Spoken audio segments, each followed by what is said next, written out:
All right, excuse me. We're busy. Ramirez last night quit, and top rank commentary Tim Bradley, and I forget the other dude's name.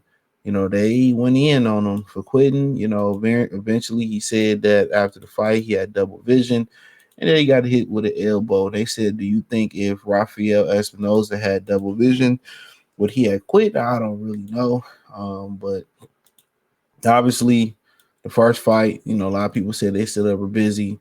And what's the brother name?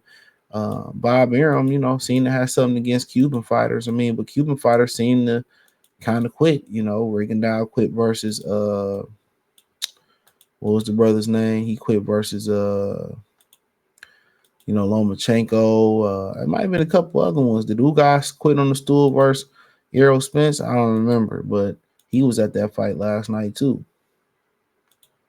So yeah, he was at that fight last night too. So, I'm not sure, but yeah, kind of Cuba's kind of getting the reputation a little bit for quitting in the sport of boxing, and but last night, I mean, how far did that fight get?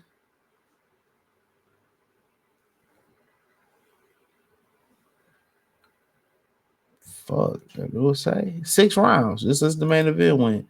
He just came out and he just got hit with a shot and he threw his hands up.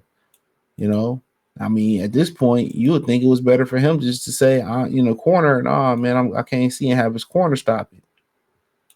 But he said he was seeing double vision. I mean, who are we to tell him to compromise his eyesight for a fight? Hell no. I feel like I'm gonna go blind and I can't see in his eyes. Like when they stopped the fight, it wasn't nothing wrong with his eye. And then when they started kind of looking at him as he was on the turnbuckle just sitting there, his eyes just started swelling. His eye, it just starts swelling. It starts swelling. It starts swelling live on TV. I was looking at him. I was like, ain't shit really wrong with him.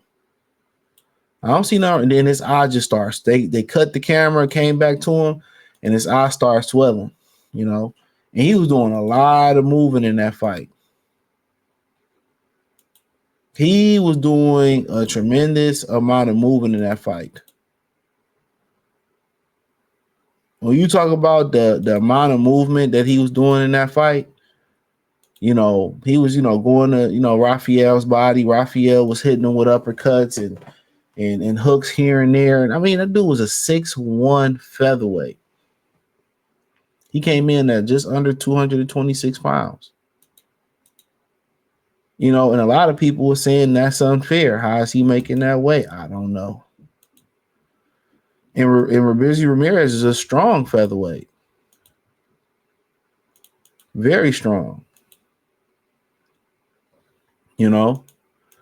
And he was trying to go to the body, and they had a good fight before. Espinoza won it. I mean, a lot of people didn't know where the hell he came from. He came out of nowhere, just like Navarrete came out of nowhere.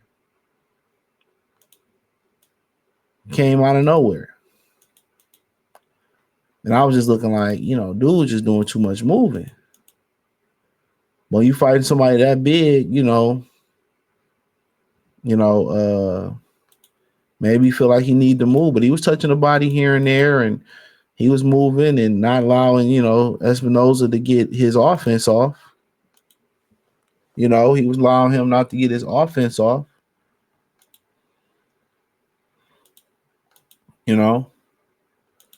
And he was touching the body, but Espinoza was coming on. Now, he said that he got hit with an elbow in the eye, and it wasn't from a punch. It was from an elbow. Something in my eye. My bad, y'all. He said it was an elbow. I mean, I don't know if they end up showing the because they moved like the post-fight interviews to the app. So I don't really know, if they got proof that it was an elbow. But when you that tall, of course you're looking out for elbows. I mean, look at Fondor and Tim Tszyu. Tim Tszyu ran into Fondor's elbow. Yeah, he ran into Fondor's elbow. So yeah, he ran into Fondor's elbow. So I don't know if he ran into his elbow. He was using his elbows as a weapon, and maybe he was. Maybe he was. But the fact of the matter was, I don't think he was going to be able to move like that all night. You know, and Espinoza was coming on. Robeisy was doing good early on, but Espinoza was coming on. You know, he was coming on. So yeah, it was a good fight while it lasted. It was the first fight was good. They caught me off guard. I didn't really know much about Espinoza. I turned it on. I think it was another fight going on that night in the first fight, and I said, "Damn, this dude kind of tall and rangy and way bigger than Robeisy. Robeisy ain't no small. Robeisy ain't no small ass. Featherweight. You know, and next thing you know, had an upset, and it was controversy. And people thought Robeisy won. They said they set up Robeisy. They did it again, so he wasn't scared to fight him again. He wanted to get his title back and came up short.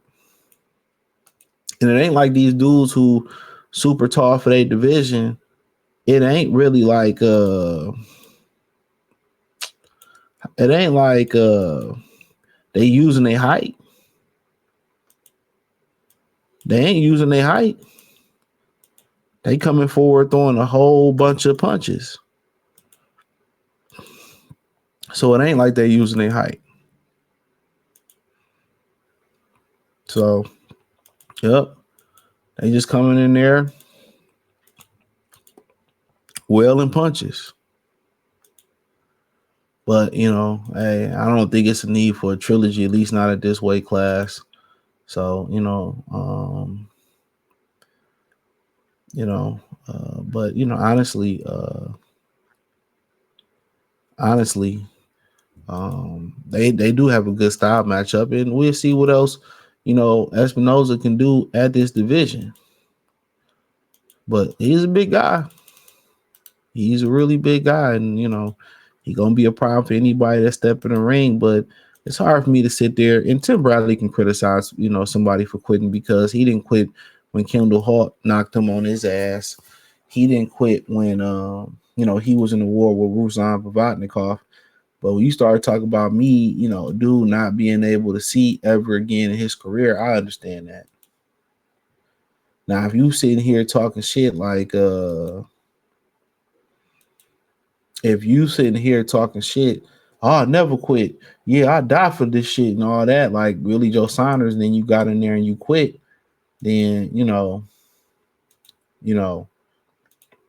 yeah. Yeah. I definitely understand it. Can't be running your mouth. Can't run your mouth like that. But so yep.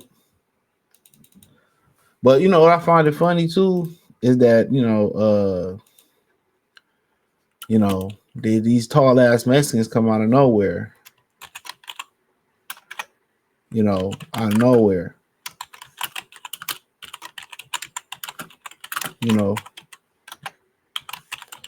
So they making these tall, lanky, skinny dudes, you know what I'm saying? Like, dude, it's a bunch of. I mean, even Diego Pacheco is pretty big. He's a big dude for 168. He like 6'4", 6'5", and he was fighting at 160 at one point.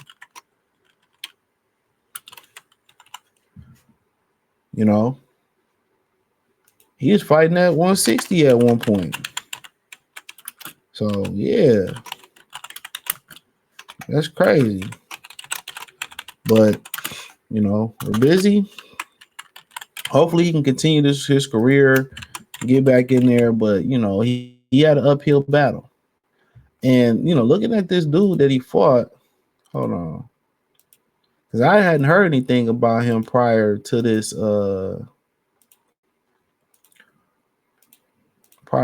fight. I mean, he was coming here. It was 26-0, no knockouts, 22 KOs. He was 30 years old. So he was in Mexico all that time just building his profile up and got a shot. Crazy. Just building his profile up. So, yep, that is what it is, man. And,